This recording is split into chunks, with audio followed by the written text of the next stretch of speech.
Hello, everyone. I'm Rick Becker, host of the Irish Baseball Podcast, joined today by Darragh Butler. Thanks for joining us. Thanks for having me, Rick.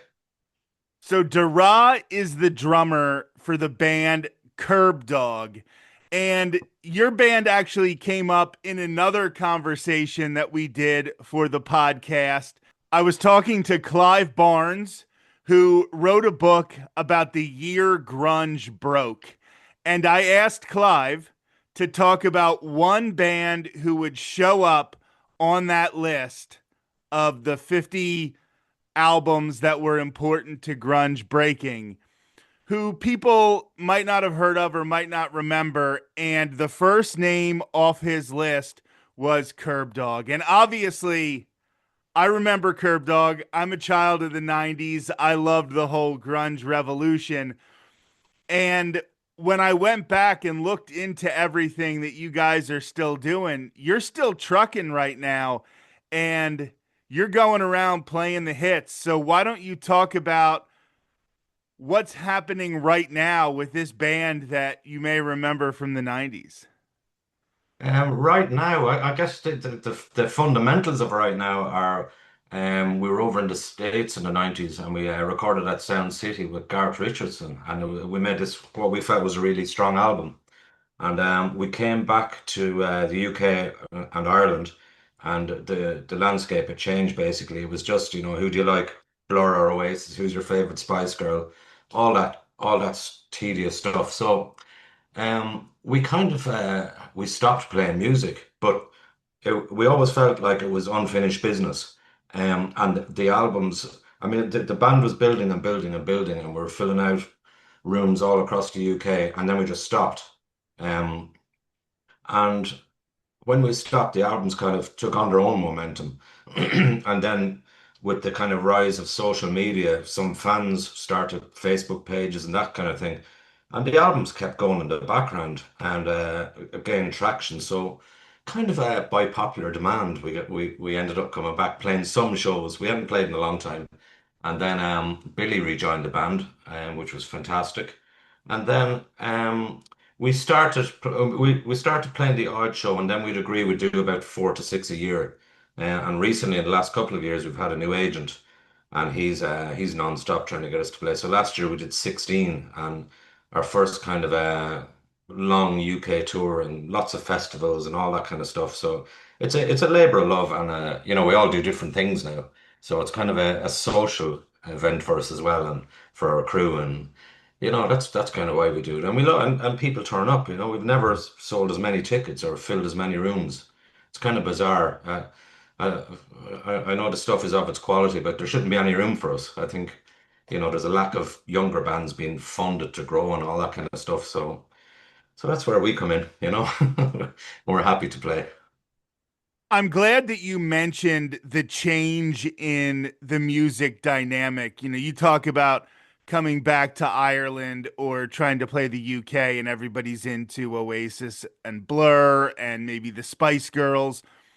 Over here in the United States, it was a big move away from the grunge bands that I'm just going to say maybe had a little more integrity, and then into bands like Nickelback and Creed. I'm not putting anybody down or insulting anybody, but what I was saying to Clive was who were maybe a little more willing to play the game. They'll write their songs to a formula that fits radio a little better. They'll be a little bit more willing to do the radio interview and to play the radio festival.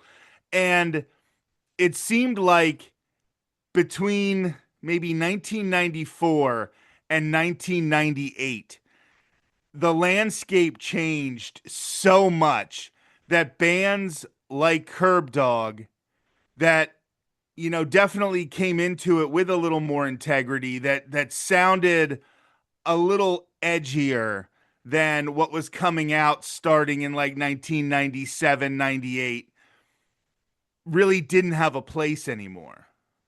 Yeah, no, I'd agree, and that hit, and that whole scenario hit a lot harder this side of the pond because The population is a lot lower and everything's a lot more cyclical.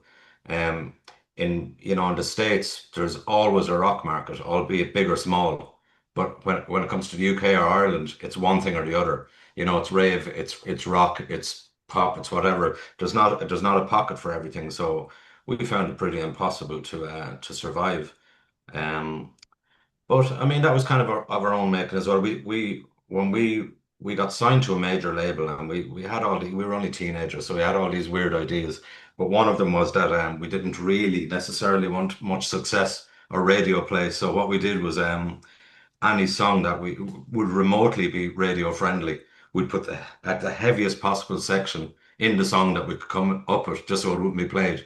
I mean, we were idiots, We probably should have played the game a little bit, but so any of the singles you would have heard they were pretty much chopped. They were chopped from for radio edits, and were made kind of radio friendly. But following Kerbdog, we did kind of play the game. We started another band, Wilt, Cormac and myself, and that was very more like kind of REM, that kind of stuff, maybe a heavier REM. But personally, I was bored. I was bored. We got loads of radio play, and like the BBC in the UK just would not play us at all. I mean, being an Irish band was one issue. They'll support their own bands, which is fine, but we couldn't get a look in. So with Wilt, we didn't say who we were or where we were from. We just serviced the singles to the radio, and the first single, which ironically was a Curb Dog track to be, that got A-listed. So and it got A-listed on MTV2 and all that kind of stuff. So it was heavy rotation. Um, but I was bored with that. We did, having said that, we did that for about 6 years, but then we kind of stopped that band as well. And it's funny because in the interim, no one has been looking for Will tours. Everyone's just like, come on, Curb Dog, play. So we read the room and played some songs. Well, that's something that I wanted to ask you. And I find that as somebody who, I worked in rock radio in the late 90s, in the early 2000s, and I know a lot of people who are in bands who had moderate to huge levels of success at that time. Yeah, And one of the things that I've noticed from some of the bands who maybe didn't have as many big hits is they've been able to sustain it like you've been able to sustain it because you built an actual fan base. You built people who like Curb Dog. So yeah. now when Curb Dog plays, there's an audience for that. People will go to the shows, but when you're just putting out songs that sound good on the radio, the people who just listen to the radio and just get their music taste from the radio, they're going to follow whatever's popular right now. So that's not as much of a formula for a sustained success as doing what you like and having that translate to an audience who's going to like it too. Yeah, no, I completely agree. And didn't Bill Clinton bring in some broadcasting rules or regulations in the States? And I think where all the local state, basically the playlists were centralized. You'd know a lot more about that than me. But I think that had a huge effect in the States as well. And it was around that time where no longer could you rock up to a radio station with your CD or maybe a radio plugger could. It was all centralized. That's what I've read anyway. But having said that, in Ireland there's no rock radio. There's like two or three kind of government-backed regulated stations, and it's just pop, and it was horrible. There used to be a few nighttime shows that were indie and indie rock. They were good, but there's nothing here now. There hasn't been for a long time. I mean, we're starved. You go to the States now, which I was a while back. I went to Daytona, and you turn on the radio and you can hear Husker Du, you can hear Metallica, and I mean, for us to hear that on the radio, it's a whole new world. Yeah, when you talk about what happened in the 90s with radio regulation, there was a law about how many radio stations a company could own in any given market, in any given city. And there still is a law, but it became a much higher percentage.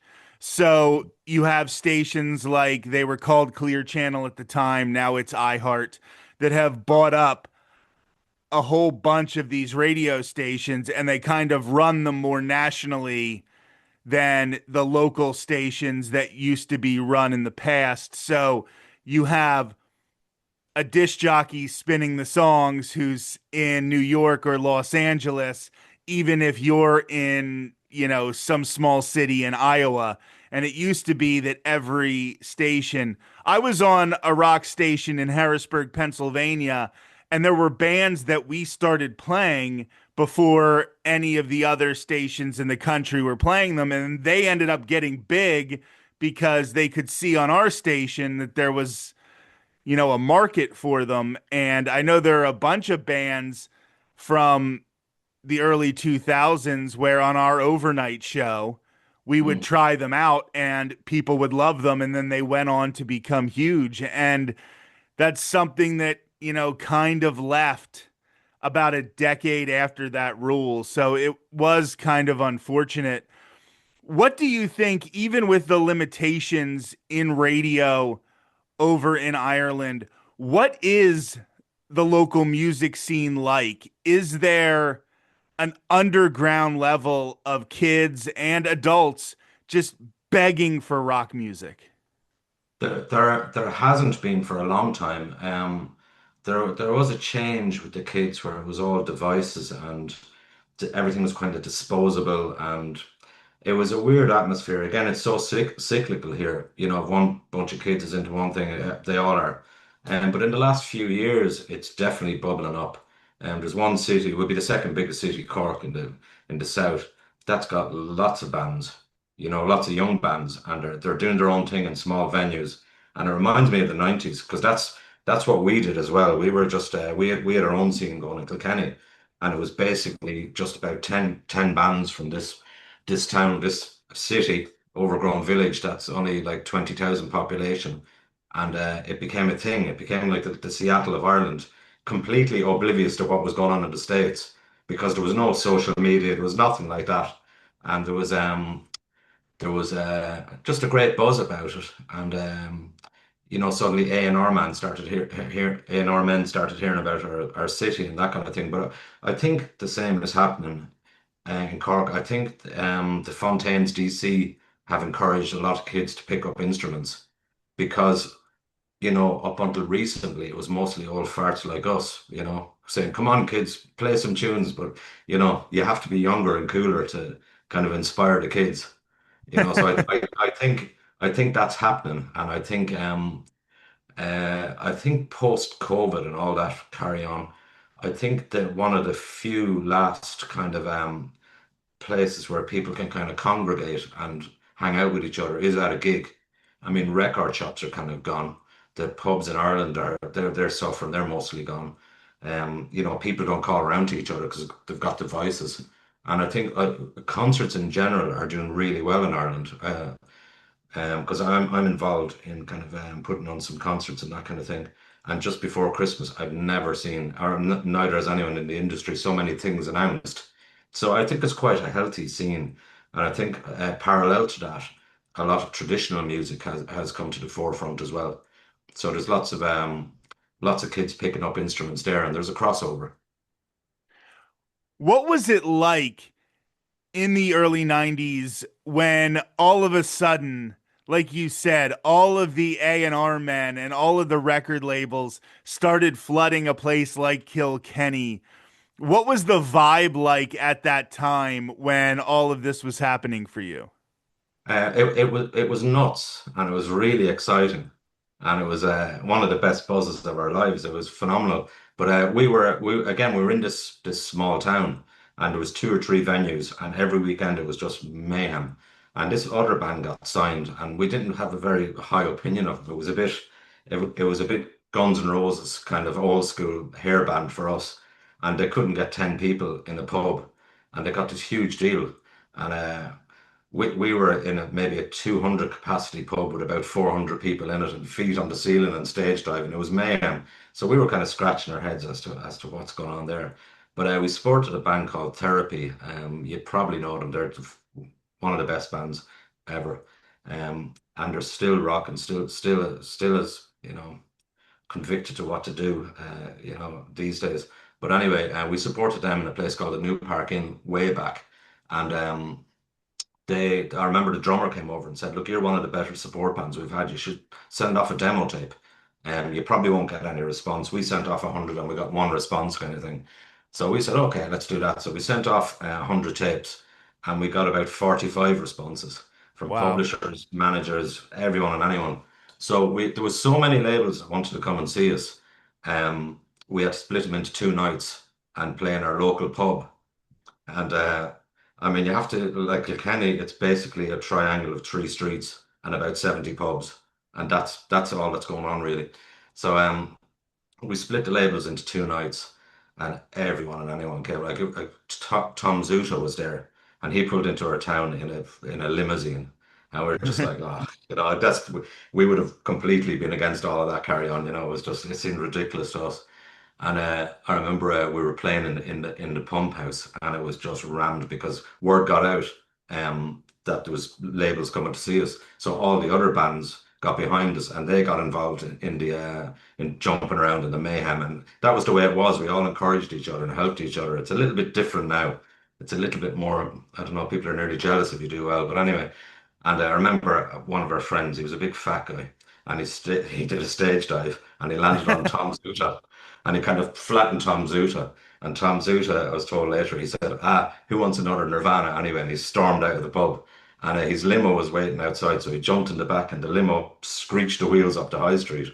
And we were thinking, like, where are you going? It's Kilkenny in the middle of nowhere. Where are you racing off to?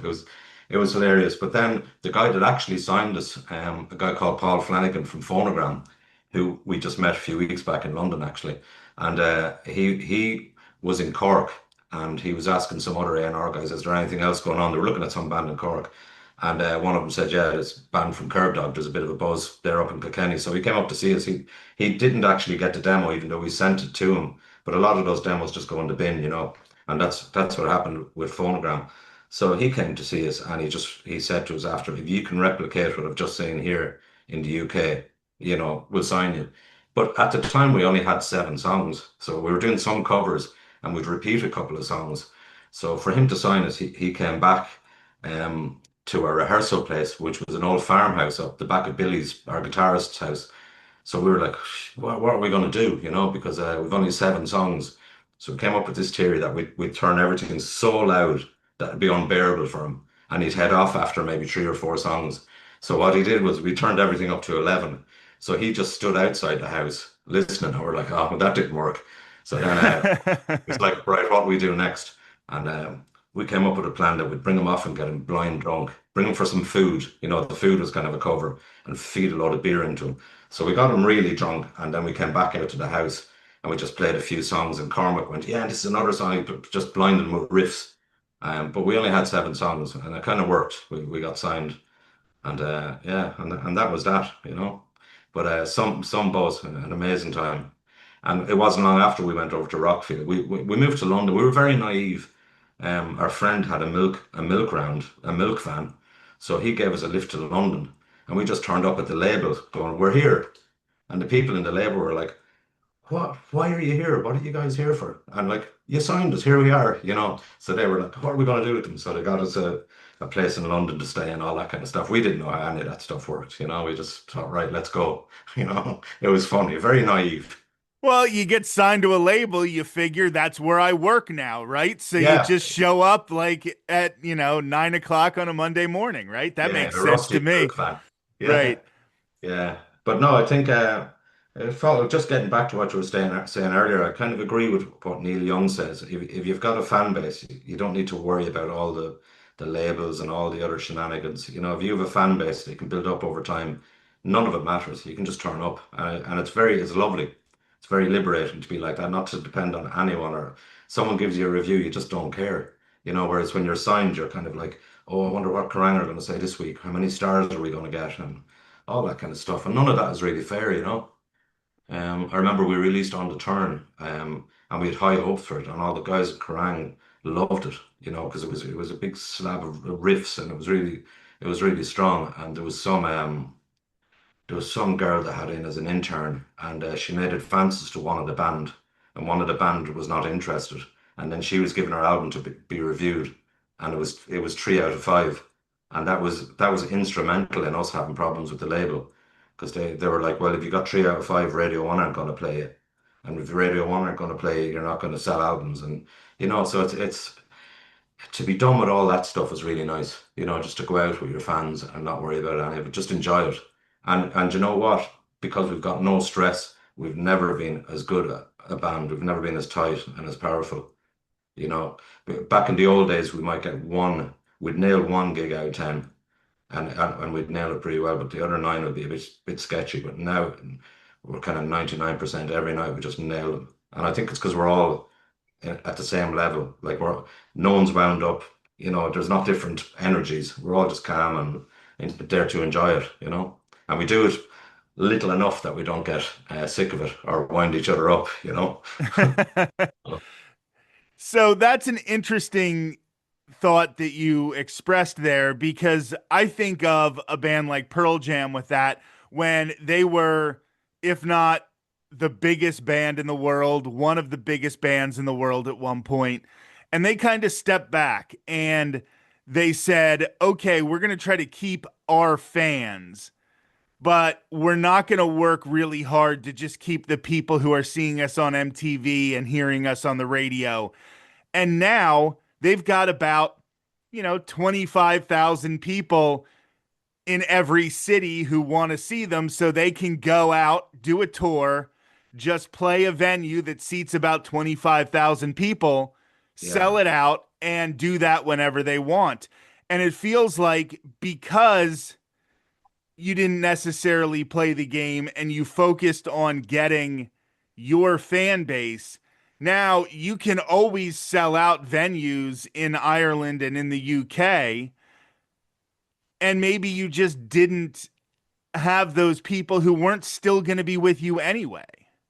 Yeah, no, I'd agree. And like it was when we got signed, we moved to the UK because that's where stuff was happening in London. There wasn't a lot happening in our country, but we moved across, and literally, BBC Radio One was make or break. If they played you, you do well, and if they didn't, you didn't do well. And it was, and now I'm glad that whole monopoly has been broken down. I mean, new media, there's enough people give out, but there's so much good in it that bands can actually find different ways to, carve out a career. But I remember back then it was if Radio One did not play you, the only hope you had was to play every toilet in the country and every dodgy venue and just work and go around in loops. And that's what we did for 6 years. And we got asked on a few support tours as well. Therapy, our old friends from the pub in Kilkenny, they were now selling 1 million. So we did a tour with them. That was fantastic. And another bunch of friends of ours, the Almighty, and we toured with Helmet. And the thing is, we never had to buy onto tours, which was great. We always got invited. Because I think we were this kind of band's band, because we were never big. So we were this kind of little edgy band that had some good riffs and that kind of thing. So we did a hard graft, and the amount of people that will still like the last UK tour we did, people were coming up to us saying, the first time I saw you was like 30 years ago with the Almighty in Plymouth, and those tours meant so much to those people and us that they kind of stuck with it. So Absolutely. that's When you see a band that just blows your mind, maybe you're not even expecting, like maybe, like you said, you're a support for another artist and you see somebody open for another band and they just absolutely just tear it up on stage. That stays with you. Like you can hear a song on the radio or see a video on MTV and maybe be like, oh, okay, like I'm into them. I'll check out their album. But Mm. when somebody right in front of you puts on a hell of a show, that stays with you for a long, long time. Yeah, it does, and I think at that time as well, there was such a feel good factor with the rock kids that they were out for a night, so they already wanted to enjoy themselves. So if we could provide something reasonably good, they would dive in, and they did. And the main bands, I'd say out of maybe 20 tours, there was three or four support tours. We did a lot of the grind ourselves. Like our first gig in the UK after we got signed, we thought that's it, we're massive. Six people turned up, and they were kind of just local guys that drink there every week. So basically, no one turned up. But I think those tours we did and the big tours where we were invited on, I think we did manage to blow people away. And the rock fans, they're very loyal. They'll be down early.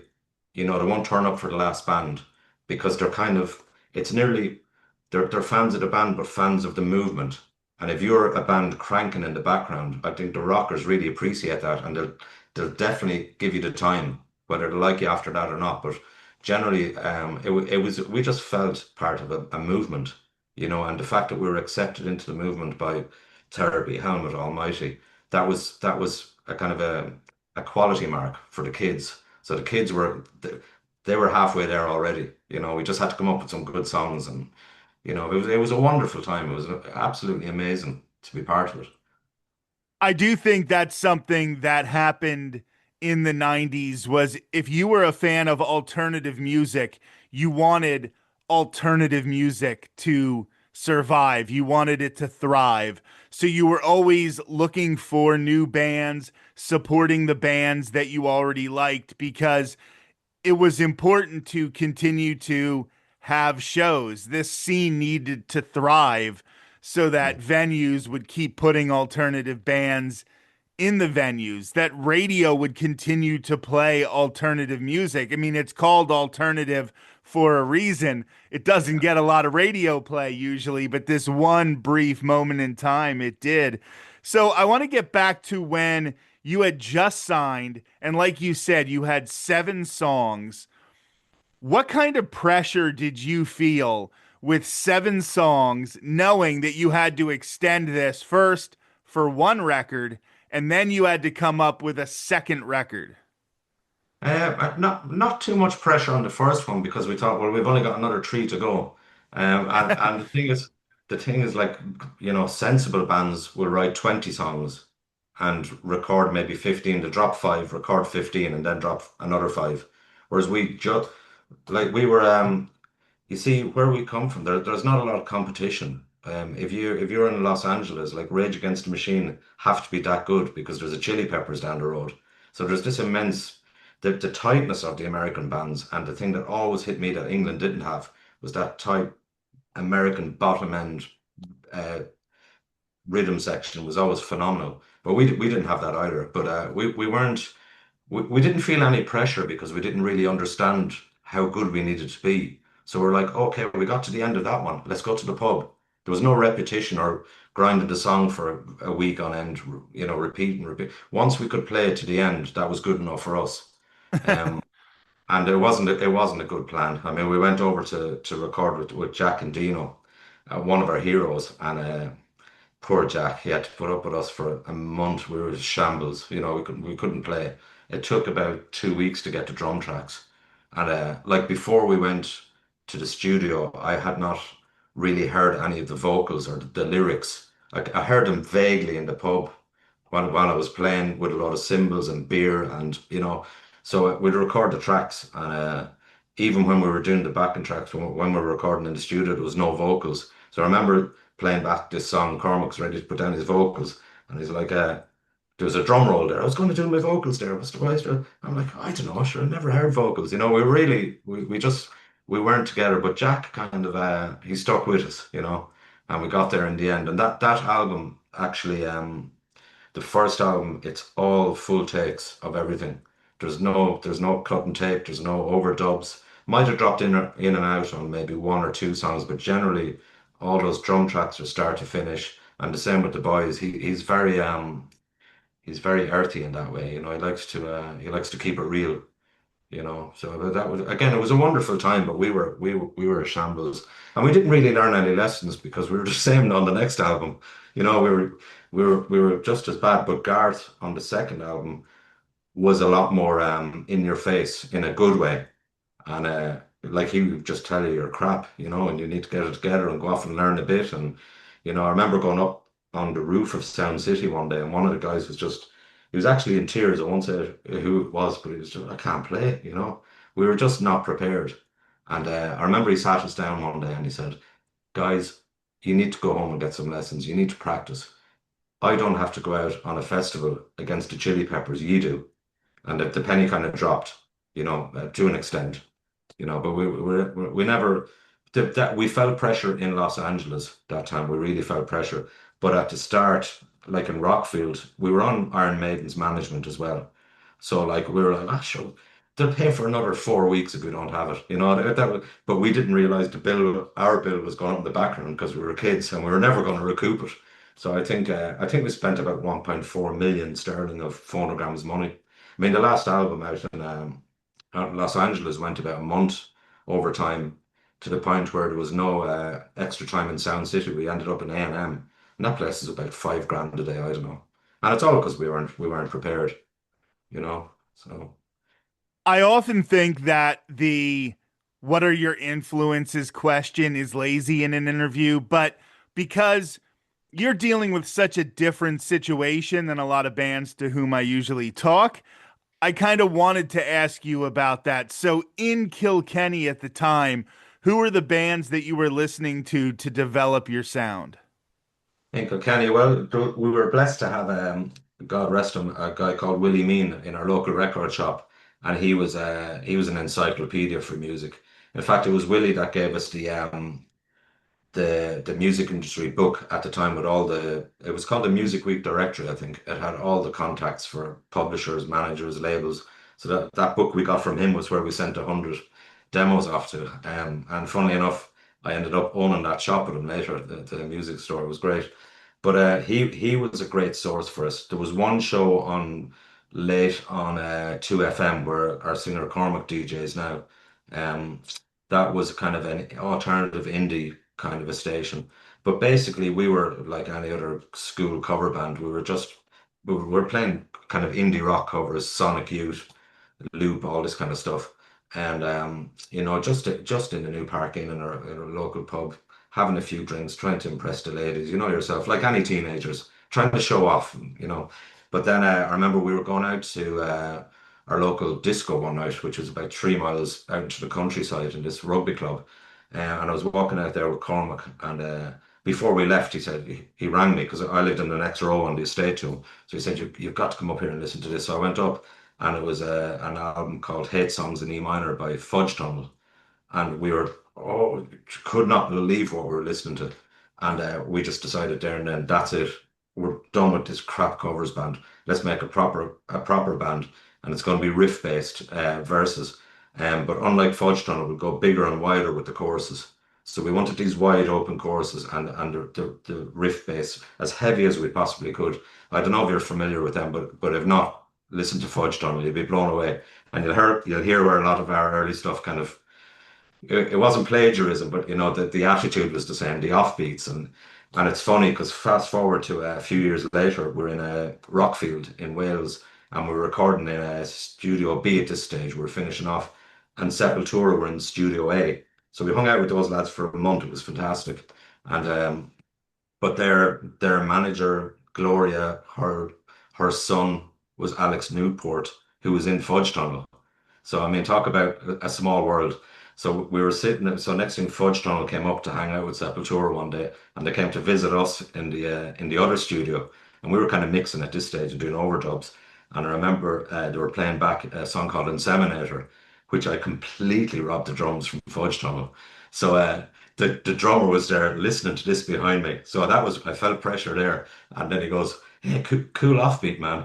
I was there. I know I robbed it off you, So we had a big laugh. But I mean, what are the chances that we've got this little tape in Kilkenny in the middle of nowhere in Ireland, and a few years later, I'm after robbing a bit of it, and the drummer is sitting behind me in Rockfield. You couldn't make it up. But that's kind of where we came from. I mean, there was we liked Metallica, we liked Sonic Youth, all the stuff we could get our hands on. And at the time it was like finding treasure when you get these albums in Ireland. There was one radio station that was crap. So there wasn't many chances for us to get this stuff. Thankfully, through the little record shop, we got a lot, you know. Absolutely. It was something that modern kids don't really get to understand because of the way that music is consumed now, that you can listen to one or two songs from an artist. You don't have to delve into the album. But Yeah, when we were teenagers and you would go to the record store and you would drop that money on yeah, a whole album, you had to listen to that whole album just to make it worth the money you spent on it because yeah, that was a big deal. That might have been, 2 weeks worth of mowing lawns or whatever you yeah, did to make money. yeah, So then you purchase this and you would literally ruin CDs. You would listen to them so much that they would stop playing. yeah, And yeah, that was so good for bands, I think, because it made you have to put together an entire album worth of yeah, great songs because you couldn't just rely on the hits.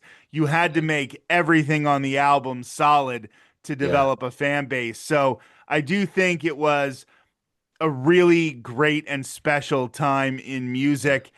Here at the Irish Baseball Podcast, we try to highlight Irish heritage, Irish culture. We have Irish language lessons. And I think that sometimes we get caught in this 19th century heritage that Yeah. sometimes we don't think, Ireland is still, cranking out music. They were cranking out music 30 years ago. They were as much a part of this alternative rock scene as Seattle. So having these conversations, I think, is really important to preserve all of Irish culture. Darragh Butler, thank you so much for being on the Irish Baseball Podcast. Thanks very much for having me, Rick. It's a pleasure.